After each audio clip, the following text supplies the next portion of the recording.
quite tell if you can see me, but welcome back. And today we've got a special guest speaker. We're bringing it back to Sandrine Mootoo, who's going to be talking to you today from this book. And she's going to talk to you about the dynamics of existence. Enjoy. Thanks, Charlie. Hi guys, so thank you for tuning in into our daily lectures. So like Charlie said, today we'll be covering the subject of the dynamics. It's one of the fundamental principles that Scientologists use in their lives.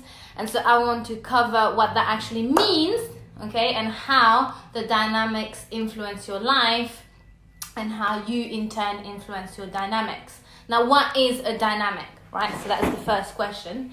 And I'm reading here from the Scientology Volunteer Minister website, okay? And so it says that the driving force behind all of your actions and decisions, and the most important thing in your life, is to survive. So quite a big statement. The driving force behind all of your actions and decisions, and the most important thing in your life is to survive. So what that means is that everything that you do and everything that any life form on this planet is doing is they're trying to survive. So every single action that you do has as its main goal and purpose to survive.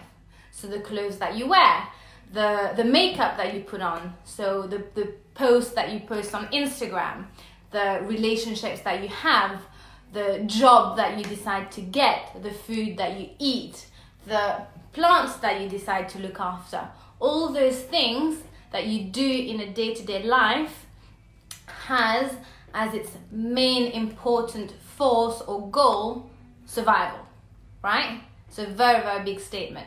Every single thing that you do in your life is because you're trying to survive, and you're trying to survive better, okay? So to survive means to remain or continue in existence, because the better you survive, the better you grow, the better you continue to exist. Make sense so far? Every living thing on this planet is trying to survive, and to survive means to remain or to continue in existence. For example, someone who's not surviving well gets ill and then loses the body. So he's not doing well, he's not surviving well, right? So in Scientology, we call this driving force an urge. So it's an urge, it's an impulse, right? And we in Scientology have learned that there are 8 separate urges to survive, right? So I'm not sure if that quite makes sense yet, but basically what it's saying is that in Scientology, we have learned that there are 8 main separate urges to survive. And each one of these is called a dynamic, okay? So as an individual, every individual has 8 impulses or 8 urges to survive in life. And these urges are called the dynamics. So this is where the dynamics comes into play, right? And so the 8 dynamics represent different compartments of your life in which you are surviving. Now, what does that actually mean, and how does that make sense? Oh, hi guys, thanks for watching. So what does that mean? So you have an urge to survive. Everyone is trying to survive, and everyone is trying to survive better. Your survival is divided into 8 main components, okay? These components are called the dynamics. Now, I'll tell you what they are. The first dynamic is the urge to survive as you, right? As the individual. It is the urge to be an individual and to reach the highest level of survival for the longest possible time for yourself, okay? For example, taking care of yourself, keeping your body clean, preserving your teeth, eating properly, getting rest and getting care when you're ill. These helps you survive on the first dynamic. So you could say that out of the 8 urges to survive, out of the 8 impulses to survive, the first one would be to survive as yourself. That makes sense, right? So that would include the things such as your clothing, the food that you eat, the way you look after your body. You're trying to survive as an individual. It includes your name, your job, all that kind of stuff, okay? Now the second dynamic is the urge to survive through a future generation, right? So the first one is you, and the second dynamic is the urge for you to survive for the future. It has two parts, sex and the family, which includes raising children. Okay, so you have on the second dynamic, you're trying to survive through the act of sex, and then you also have the raising of children and having a family. Now, that would include things like your partner, your children, and all that kind of stuff. Okay? The third dynamic is the urge to survive as part of a group. So are any of you here part of a group? So I'm part of an amazing group. I'm a Scientologist, and there are many Scientologists out there in the world. And so I survive on a third dynamic basis as part of that group. But I also have a group of colleagues, or people, sometimes they play sports, so they also have that as their third dynamic. So the third dynamic is the urge to survive as a group. Make sense? Now the fourth dynamic is the urge to survive for mankind. So that includes the race as a whole, so planet Earth and all the people of planet Earth, okay? And then we have the fifth dynamic, which is the urge to survive for any and every form of life. So this would include living things, whether animal or plants. So for example, as you can see here, I have a very big passion for my fifth dynamic. I love plants. So that would be an urge to survive through that. Okay, but that also includes, it says, all forms of life. So that would include animals, all that kind of stuff. Okay, now the sixth dynamic is the urge of the person to improve the survival of the physical universe. Okay, so that would be your clothes, your shoes, tables, cars, your house, right? So this will all be part of the sixth dynamic. Now the seventh dynamic could be called the spiritual dynamic. It is the urge to survive as a spiritual being, or the urge for life itself to survive. Okay, so this is separate from the physical and is the source of life itself. Okay, so the seventh dynamic is the spiritual dynamic. So that could be your faith, your religion, anything to do with spirituality, yoga, all that kind of stuff will be covered under the seventh dynamic. Now lastly, the eighth dynamic is that dynamic that is most commonly discussed as the creator, the dynamic of God, or the supreme being, and all creative spirit. It is the urge toward existence as infinity. Okay, so the eighth and last dynamic is the one that's most commonly discussed in Scientology as the creator, the dynamic of God, or the supreme being. Okay, so it says these 8 dynamics include all of your goals of survival and all the things that you survive for. Okay, so it starts with you, the self dynamic, and then you have the second dynamic, which includes your family, sex, your partner, the third dynamic, which is your group, the fourth dynamic, which is mankind, the fifth dynamic, which is all life forms, the sixth dynamic, which is the physical universe, the seventh dynamic would be the spiritual dynamic, and then the eighth dynamic, which would be the creator or the God dynamic. Making sense so far? Good.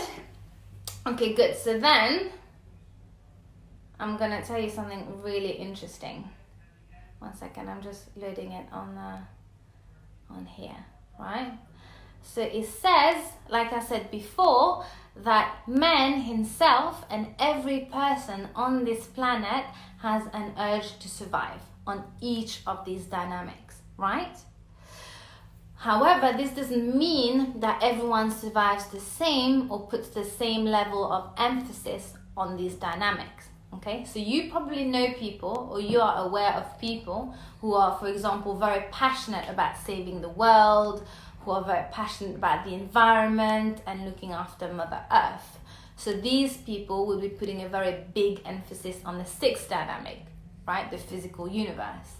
And then you also have people who are very, very passionate about animals and helping animals and all that kind of stuff. Well, they would be very big on the fifth dynamic, the animal kingdom, which includes all life forms, animals and plants and all that stuff, right?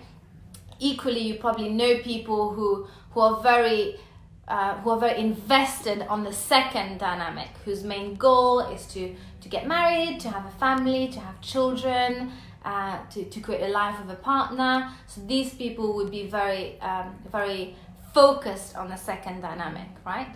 So different people put different level of emphasis on each dynamic. There isn't a right or a wrong way of doing it, it's just how most people are, right? And it says here, however, and this is very interesting, that the whole package of all 8 dynamics is vital to the survival of any person. So really, in order to be able to survive better, you would need to be focusing and really expanding on all your dynamics, right? So you can't kind of like, you can't say, okay, well, I'm really focused on the self dynamic and on the family dynamic, but I don't care about my group.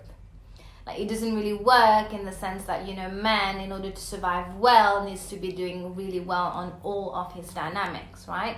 And I think you see that a lot now, for example, in the current situation that we're going through, that, we've been told that we're no longer able to, to interact with our third dynamic for health reasons, which are very, very fair enough and which makes sense. But you can see how man is suffering on his third dynamic, his group dynamic, right? So in order for man to do better and to be happy, he needs to be expanding on all his 8 dynamics. Any questions so far? Because I realize I've been speaking at you for quite some time. Hi guys! Thanks for tuning in. So we're talking about the 8 dynamics of existence, right? Now, the whole reason for having the dynamics divided into 8 urges or 8 drives is simply to increase your understanding of life by dividing it into parts, right? And it says here, having done that, you can then inspect how they work with each other, okay? And it says here, as an example of this, take a baby who is not aware beyond the first dynamic, the self dynamic, right? But as the child grows and becomes interested in more things, he can be seen to start to survive on other dynamics, right? He starts to have friends, so he expands on the third dynamic, he becomes a teenager, falls in love. Now he's getting into the second dynamic, right? Now, obviously, these impact each other as well. For example, a man cannot be seen to survive well if he's not doing well on a certain dynamic. By that, I mean, if you're in a second dynamic and you have a partner and they're not doing well in life, it's inevitably going to affect your second dynamic, but also yourself, right? Because life is basically intertwined. We all need each other to survive.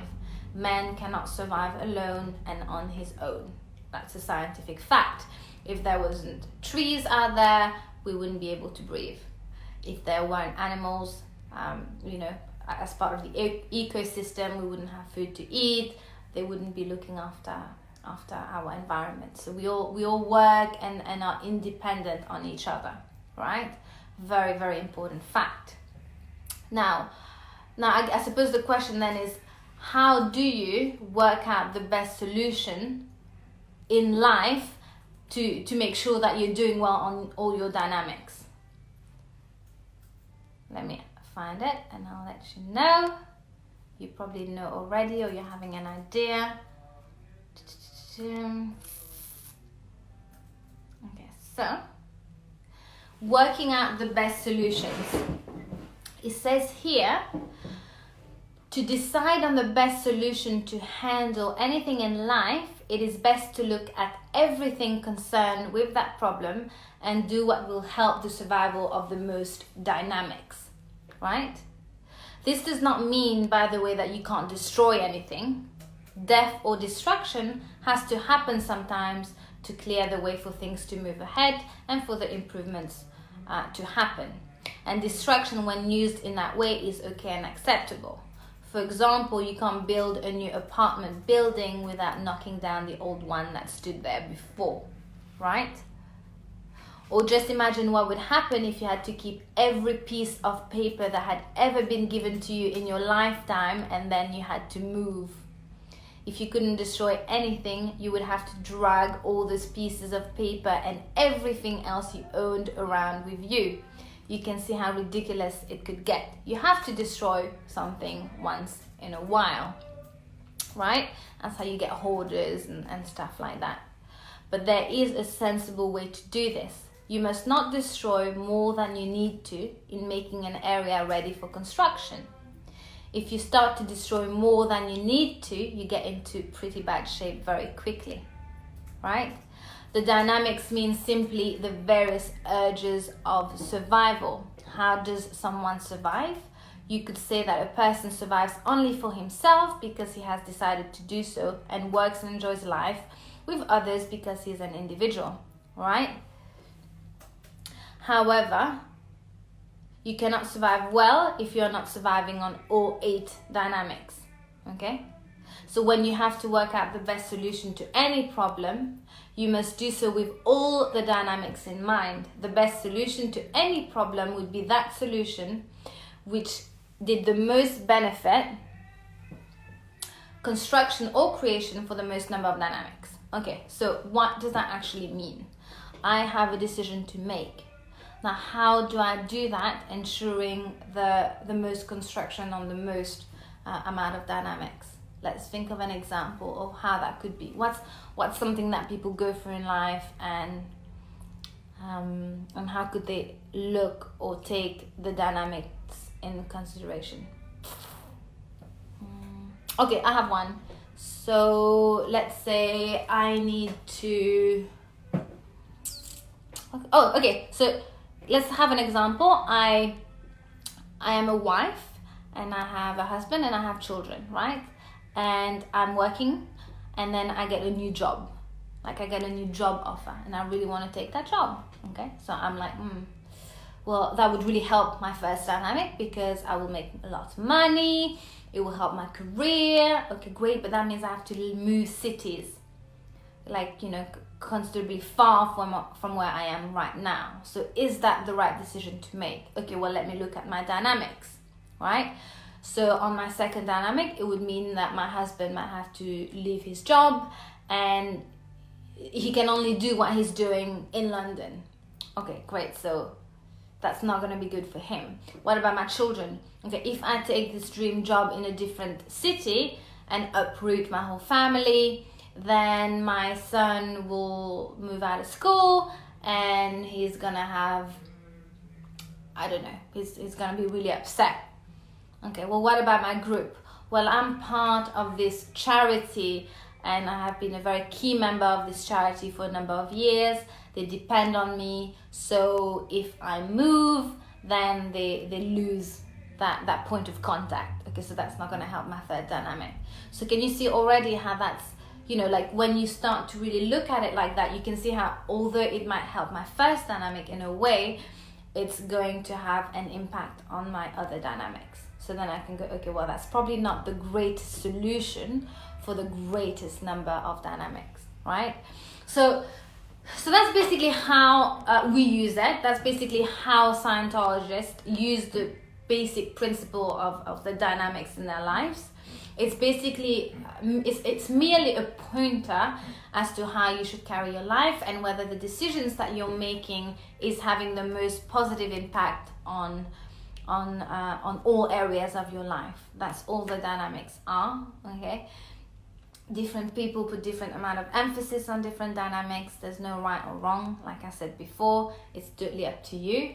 Now, all this, by the way, is covered in the scientologyminister.org website. There's a free course that you can do. It's not very long at all.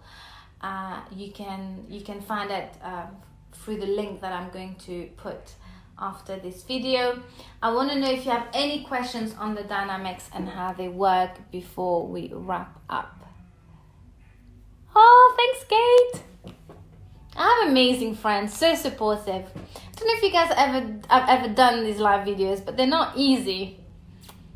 Not easy to speak on a camera. Has anyone got any questions on the dynamics, how we use it? I'm gonna wave back while I wait.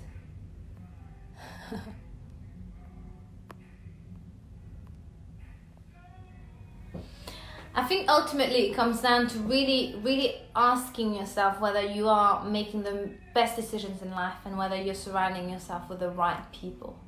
Because your dynamics ultimately are formed of different people, and they will have an effect on your life if you don't choose them wisely. So the dynamics are purely just a pointer as to how to make those decisions in the best way possible. I know I need to do that, but for some reason I need it this way for YouTube. But thanks for the tip, Navushka. Okay guys, so you've been watching me, Sandy. Okay, if you have any questions later on after watching this video, let me know. You're welcome to put your comments below. We'd be very, very happy to hear from you and to get your feedback on those lectures that we've been doing. If there's anything in particular you'd like us to cover, we'd really encourage you to let us know, because we intend on doing and continuing these lectures on a daily basis. You've been watching Sandrine Mootoo on Charlie Wackley's iPhone. Thank you so much for tuning in, and speak soon, guys. Bye now.